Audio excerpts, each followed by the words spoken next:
So I got a call from Harris this morning. Said they were taking their business to another company. And the only reason I could get out of them was that they were expecting a higher level of service from us. So does anyone have any idea what happened? Nobody knows anything? There was a delay in one of their shipments, a glitch in the software one time, maybe a couple times. I mean, this is your account. I'm assuming they said something to you? Look, I didn't know. I mean, it's not like we have time to have a heart-to-heart with every single client every single day. Didn't anybody complain or notice even? Nobody from Harris called until the order was 2 weeks late. So they didn't notice their shipment was late for 2 weeks, and they canceled their account the first time they called? No. It was after the 7th.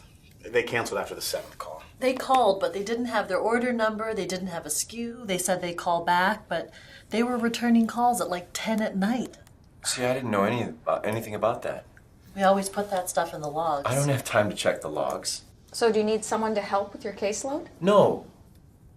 I mean, if they're a mind reader, we can't be expected to know every single time a client gets worked up. Unless they're going to tell us, it doesn't matter how many people are working for us, right?